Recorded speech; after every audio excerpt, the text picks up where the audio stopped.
Hello and welcome to the latest edition of Lunchtime Learnings. I'm delighted to be joined by Sarah Kemp, who's been in the property industry for over 15 years. How are you, Sarah? I'm really well, thanks, Stephen. Thanks so much for inviting me onto your Lunchtime Learning programme.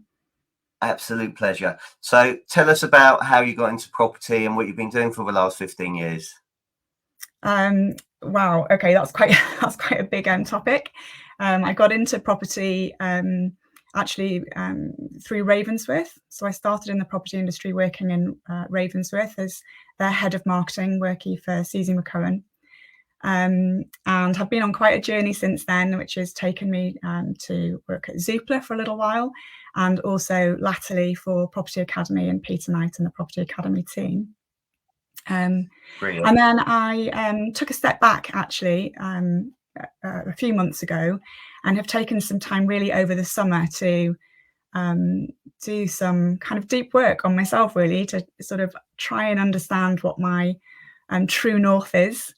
And what's important to me and what my strengths are, so that I can bring those and be of value in my next role. Brilliant. Sounds exciting. So I'm just going to ask you a couple of questions. So working with Susie at Ravensworth, what were the lessons that you learned there, especially having to deal with, and I suppose at Zoopla as well, and maybe at the Property Academy, you were dealing with agents the whole time. So, what lessons did you learn that you think agents can benefit from? Well, I think, a really important thing to bear in mind is that estate agents are, my experience of working with estate agents has just been absolutely phenomenal. I think they're great people by and large, and I don't wish to homogenize them, but I do think they've got great qualities.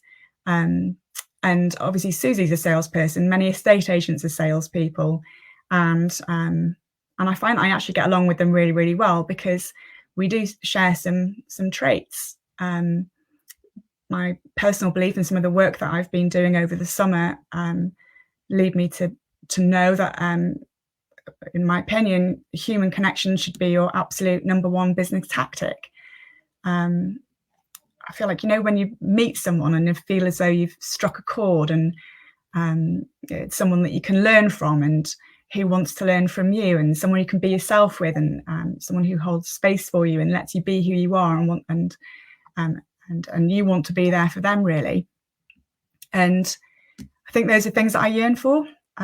It's what I seek out, and it's completely subconscious. It's just who I am, and on top form, I'm really good at it.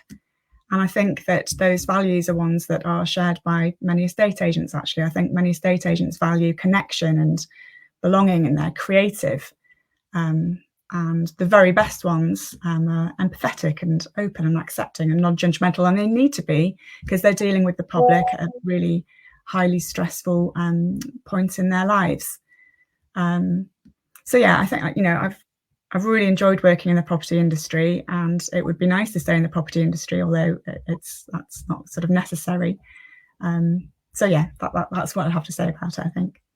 Okay. So you talked about your true north, and you talked about core values. And you talked about going through a process this summer. So what does that involve, and how can that relate to anybody going into, I suppose, any industry, actually? Yeah, it is. Well, I think the crazy thing is, I think if you'd have asked me to introduce myself, even as kind of recently as 6 months ago, I would have probably jumped into, I work at Property Academy. We believe in helping people achieve their potential.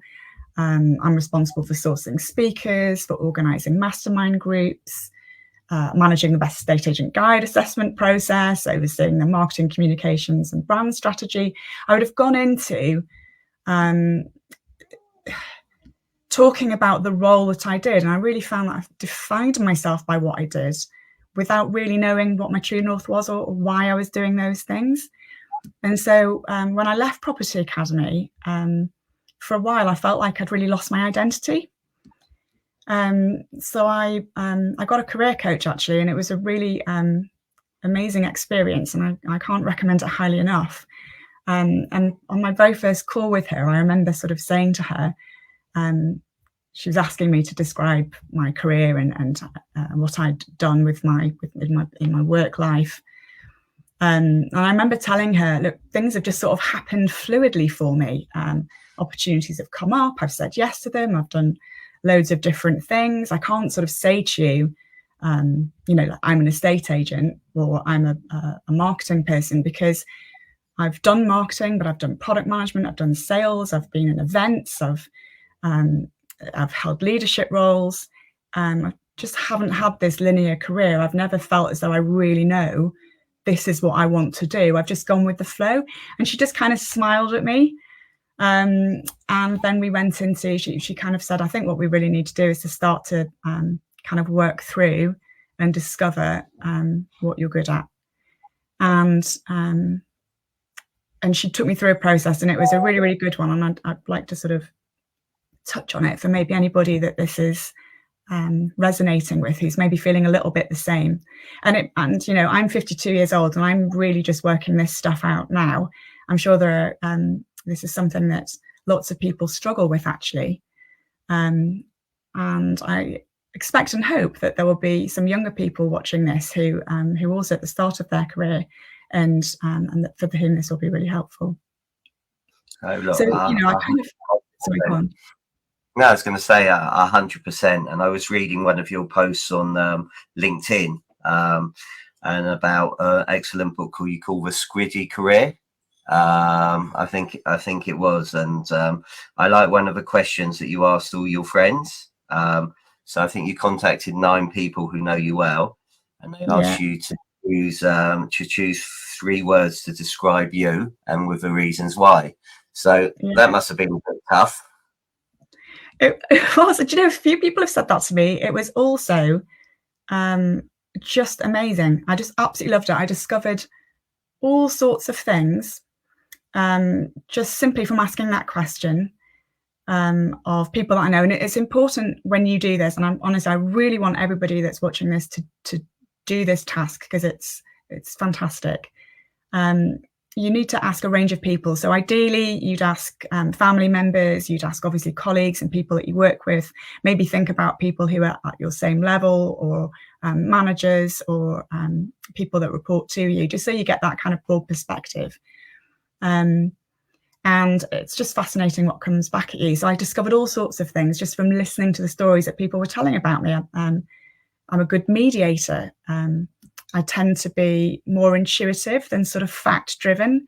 I'm really adaptable. I can generate ideas. I get a real buzz from understanding people. I'm good at building rapport. I'm really good at making connections. And then I feel really confident saying these things, which I would never have been able to do, honestly, 6 months ago. I would have felt that it was somehow a bit braggy. But actually, when you get somebody else, when somebody else is telling you those things, it becomes so much easier to recognize them and to say them and to own them, actually, and to feel confident about it.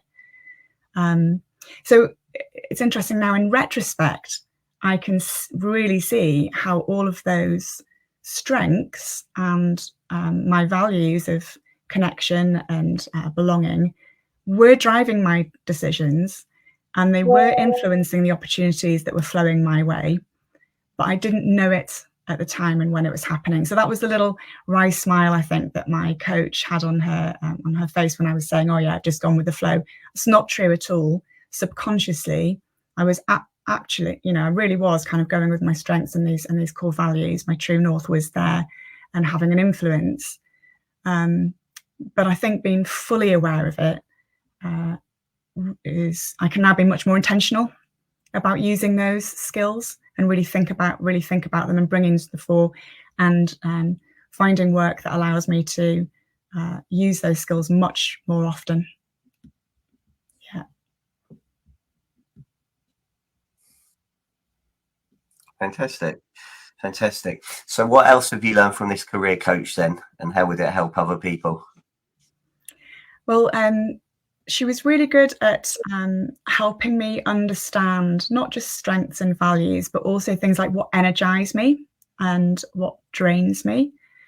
And yeah, so I think that's also really, really helpful for you to do. So basically, there are some really good online resources for this, and that's what we used. You can pay to kind of do a bit of a deeper dive into them, but you really don't need to, because there are some really effective online questionnaires that are going to be able to help you with this. So I think a personality test, if you like, that a lot of people will be familiar with is Myers-Briggs. The ones that my coach and I used was 16 personalities. And she also used Strengthoscope. Strengthoscope is really interesting because it does that whole thing about energy. So it's not looking at what your skills are. It's not looking at what your strengths are, what you're good at. It's trying to delve into what are the things that energize you, and what are the things that drain you, so that you know kind of what to lean into and what to look for, and maybe what to pull back on a little bit, so that you're working into your strengths. So yeah, I would definitely recommend that anybody watching that kind of goes off and has a look at those things too. And you mentioned the book. The book, I've got it here actually. It's really, really worthwhile. It's an amazing book, The Squiggly Career. You don't have to be looking for a change of career to get a huge amount out of this book. It's incredibly practical. Literally, mine's all just scribbled all over at the start of it, because it's just got so many really practical, hands-on frameworks and methodologies, really, for discovering what you're good at, what your strengths are, what your little confidence gremlins are, what the things that could trip you up and might undermine you, and then giving you some tactics and strategies for overcoming those. Brilliant. Well, look, one of the things that I've taken away is you take action, and you're an implementer and you're a doer. And there are so many people out there that, may get that book and just leave it on the shelf, and let all the dust culminate on it. So, how would you advise people to actually stop procrastinating, and just do things again? You did, another great article on LinkedIn. So actually, if you're not following Sarah, follow Sarah on LinkedIn, because some of the stuff that Sarah's putting on there is absolutely brilliant. Well, look, I need to hold my hands up on the procrastination thing, because it's really great to hear you say that. And I think that's true. I am getting things done. And I think, some of the roles that I've held down, it would be impossible not to be a doer and not to get things done. But I have been really affected by the urge to procrastinate in kind of recent weeks. And I think, that really does tend to happen, or it can be a sign. So, sometimes, it's a Saturday morning and I don't want to get out of bed, and procrastinating getting out of bed. That's just being lazy. But sometimes it can be a sign that somebody's maybe feeling a bit down, or a bit depressed, or a bit scared of and anxious about facing up to something. And I've definitely been feeling in that space. So, if you are finding that you have a kind of strong urge to procrastinate, and that you're throwing yourself into doing things other than the thing that should be your main point of focus, maybe it's something that's really important, but you're spending all your time doing really urgent things instead. I can really empathize, and it's important to find strategies for dealing with it. And, just a really, really simple one. A pretty simple one would be the 5 Ds. And I have written about that in the post. So you can obviously go and have a look at that post to find out a bit more about it. But essentially, the 5 Ds kind of cover, the very first one is just to ditch it. Can you just ditch it? We've all got so much going on in our lives. Just taking a moment to think about what the benefits of doing this thing versus the consequences of not doing it. And I think it's really important for us to make friends with the fact that we've got really busy lives, and that it's perfectly okay to say no to more stuff, and not to feel guilty about doing that. The second D is digitize. Can you automate this thing? And that's really important, especially if it's a repeatable task and something that comes up quite regularly. And if you don't know how, you don't know, can it be digitized? You don't know, then who can help you with that? And that leads really nicely into delegate, which is the third D, just giving it to somebody else to do. And of course, you might feel guilty perhaps about giving it to somebody else to do, but remember, your dreaded thing, the thing that you are putting off doing, could well be a really exciting opportunity for somebody else. And it might be something that you can split. You can split the task and you can do some of it and give part of it to somebody else to do. The next one is defer. And that's just about blocking some time out in your diary to do it in the future. So this is different to ditch. You are still going to do it, but I think sometimes just getting it out of your headspace and putting it consciously, deliberately, putting it into something you're going to do in the future can really help. And actually, sometimes, depending on what the issue is, it can actually be really helpful to do nothing now. It can be the right thing to do. I think the important thing is to make that decision to defer it conscious. And then the last one is diminish. And that's thinking about what can you do to reduce the cognitive effort, if you like, of this task, of this thing that you're putting off doing. And there are some useful things to sort of ask yourself, what if you were to give yourself a limited amount of time to do it? What if you were to say, okay, I'm only going to spend half an hour on this thing? If you did that, would that force you to think differently? Would it force you to stop thinking about endless possibilities that maybe you're churning through and actually start moving you towards a point of being able to take some action? And another thing you could do is maybe just think about, well, what's the absolute bare minimum? That's definitely a thing from product management. What's the minimum viable product? What's the least amount you can do in order to be able to progress this? What would happen if you were to stop at good instead of striving for perfect, which sometimes is just not possible. Is there such a thing as perfect? No, there really isn't. There really isn't a thing. There's always improvement, and it's a real skill, but it's a really, really good thing to learn to be able to do. Not the bare minimum. That sounds awful, doesn't it? Strive for excellence, but know when that sort of perfection, that drive for perfection is too much, and it's no longer serving you, and you're not getting the ROI from it. Kind of understanding that and recognizing it is really important. Okay, thank you. So one of the things that fascinates me is trust in a estate agency, because estate agents are entrusted to sell as big as tax-free assets. They're entrusted to help landlords maximize their investment. And then you look at all the Mori surveys, I think estate agents are in the bottom quartile of there. How do you think agents can improve their trust? That's a really great question, and it really is incredibly important. And if you're watching this and you kind of questioning that and wondering whether it's how important it is, it's also one of the things that Property Academy tracks through its annual home moving trend survey, and it's been doing that survey for donkeys now. It's over 15 years, I think, that survey has been carried out. And consistently, trust is within the top 3 reasons that consumers cite for choosing their agent, regardless of whether they are landlords or whether they're sellers. So it really, really is an important one. And it must be about 3 years ago now, actually, with that very thing in mind, we engaged, I say we, I mean, when I was at Property Academy, we engaged Stephen M.R. Covey, not to be confused with his father, Stephen R. Covey, who wrote The 7 Habits of Highly Successful People, which I'm sure is a book that some people watching this, many, if not all, will be familiar with.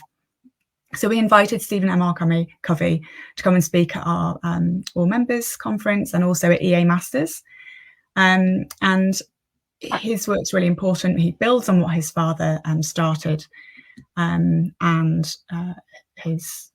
the kind of thing that he really sits at the centre is trust. And his book he's written is The Speed of Trust. So yeah, he was. I've worked with so many different speakers, Stephen. I've sat in literally hundreds of hours of workshops with some of the very best business minds. So honestly, Stephen M.R. Covey is a truly, truly exceptional speaker, and I say that from a position of knowledge. And he really helped me to understand what underpins trust. I think sometimes there's maybe a tendency to think of it as being a sort of a fluffy idea, but he breaks it down into its component parts and has a process that can show you how you can actively build trust. It is something that you can get good at. Some people can do it really naturally. Not all though, but anybody can learn how to do it. When it comes down to, fundamentally, it comes down to character and competence. And character is about having integrity on the one hand, which means just being fair and honest and your authentic self. And of course, that means different things to different people, but being yourself. So doing some of that work that I was talking about at the start in terms of understanding what drives you and what your motivations are is really important, and a really good central theme of becoming trustworthy. And also your intent. It's about your intent. So it's knowing what your purpose is and doing something, making sure that you're doing something that you really care about. Because if you don't care about it, people will smell it and they'll know that you don't care about it. And then, so that's the kind of character side of it. And then competence, Stephen broke that down into the combination of your capabilities, your skills. So those are things, they can be natural ones, or they can be learned ones, and plus your knowledge and your experience and results, which is all about your reputation, your credibility, and of course your past performance. So yeah, I would absolutely urge you to buy Stephen M.R. Covey's book, The Speed of Trust, if you're interested in delving deeper into it. Okay, lovely, thank you. Then you mentioned another word in there, process. So agents, processes and systems. So if you do something more than once, you should have a process and system for it. How can you build good processes, or sorry, I'm going to rewind that. How can you build exceptional, excellent processes? Well, becoming process driven is really important, and I think it's about how you divide your time as well. That's a really, really big part of it. So getting really clear about what the important things that you need to work on are, and then making sure that you're avoiding distractions that we kind of touched on a little bit, and that you're focusing on the things that are really, really important. I mean, a really simple thing that you can do actually is to get very, very neat about how you divide up your time. So think about the breakdown, the various practices that are involved in what you do in your role. Think about how much time you want to be spending in each area. Block that time out. Do a bit of tracking, actually. How much of your time are you actually spending on the things that are important? How much of your time are you spending on developing the business, thinking about talking to your customers, getting feedback and really measuring and understanding where you could be developing your product? How much of your time do you spend investigating new prop tech and new solutions that can help with those processes and help systemize and digitize things? So I think that's a really, really good place to start, actually, just kind of thinking about very consciously about how you want to spend up your time, and then diarising it and making sure that's exactly what you're doing. Okay, lovely. Well, look, I'm really conscious of time, so I'm going to ask you a couple more questions, if that's okay with you. You mentioned your career coach. Why do you think it's important for people to have a coach, or two, or three, or four? Well, it's funny, isn't it? Because obviously I was in that world very much, and have witnessed firsthand how it can just unblock you. So many times I've been sitting in a room with really good business leaders, because the business leaders that tend to seek out coaching and become parts of mastermind groups are those that really do care about developing the business. That's the interesting thing, right? They're these aren't poorly developed people. These aren't people who are bad at what they do. Completely and utterly the opposite. They are really open to learning. They're curious. They want to get better. They want to develop. So that's an interesting thing. But the number of times that I would be sat in a room and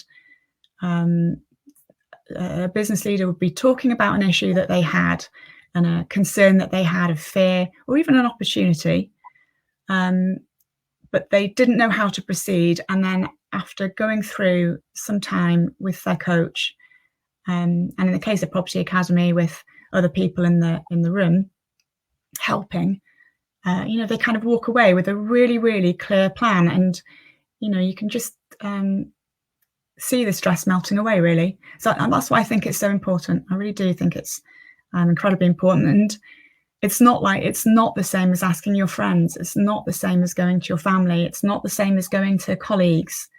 Having a coach, somebody who holds that space for you, who really intently listens to what it is that you're going through, and then helps you work out. They don't work it out. Helps you to work out what the steps are. That's what it's all about, really. It's a great thing. Go do it if you haven't already. Brilliant, thank you. And final question, you mentioned a couple of great books, Stephen M. Covey and The Squidgy Career. Any other books that you recommend or podcasts for people to listen to? Oh goodness me, yes, a really good book that I would recommend in terms of getting things done is Neil Nadal's Indistractable. Absolutely fantastic book. Again, and one of the reasons I really love it is that it's not too theoretical. It's really practical. I don't know, there's literally hundreds of ideas in there for practical things that you can do. Everything from just getting rid of notifications on this, which is a really, really simple one, but makes a big difference, to getting really clear about the things that are important to you, and then some frameworks for getting them done.